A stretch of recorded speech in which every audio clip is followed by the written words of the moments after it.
আসসালামু আলাইকুম everyone, welcome back to my another video. আজকে একটি লং ব্লগ নিয়ে হাজির হলাম। ভিডিওটা অনেক দিন আগেরই, কিন্তু ছাড়বো করে আর ছাড়া হয়নি।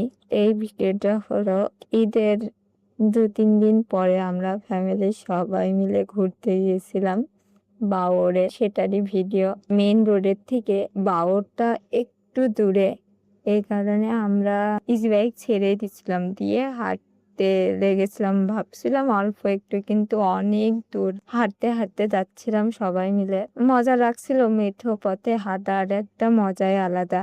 এটা ঝিনাইদহের ভিতরেই এই বাওরটা। আমরা অনেক দূর আগিয়ে চলে গেছি, পিছনে আমার খালামণি মামিরা রয়েছে। আমাদের দিবাবুড়িতে ডেকেই যাচ্ছে যে এই তোরা দাঁড়া, আমি যাব, কিন্তু ওরে নেওয়া হচ্ছে না। আমরা হাঁটতে হাঁটতে এই তো প্রায় বাউরের কাছে চলে এসেছি। আমাদের অছিয়া বুড়ি সবাইকে না নিয়ে সামনে আগাবে না। তারপরে আমরা বাউরের নিচে নামলাম। জায়গাটা অনেক সুন্দর, বাউরটা অনেক ভালো লাগে, বা খুব নিরিবিলি, বসার জায়গা নাই। আমরা এখানে যে বোরিং হচ্ছিলাম, মানে পানির ধারে সুন্দর লাগছে, কিন্তু জায়গাটা কেমন জানি নিশ্চুপ, চুপচাপ সবাই, মানুষজন নাই। ভয়ঙ্কর ভয়ঙ্কর লাগছিল। বাউরের পার্কটা অনেক সুন্দর, একদম নদীর ধারের মতো লাগছিল, কারণ আমরা তো নদীর ধারে বড় হয়েছি, মানে আমাদের বাসার সামনে নদী।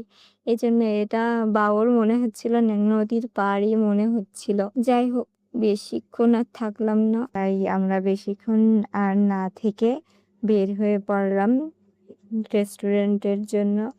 ভোজন বাড়ি ক্যাফেতে গেছিলাম আমরা সবাই মিলে।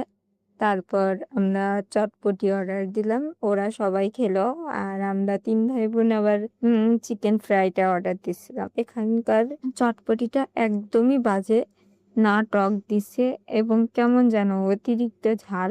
চিকেন ফ্রাইটা মজা লেগেছে। খাওয়া দাওয়া শেষে যে যার মতো রিক্সায় উঠে পড়লাম। আমি আর আমাদের ছোট, মানে আরেফিন, এক রিক্সায় উঠেছিলাম। কি যে বাতাস ওই টাইমে।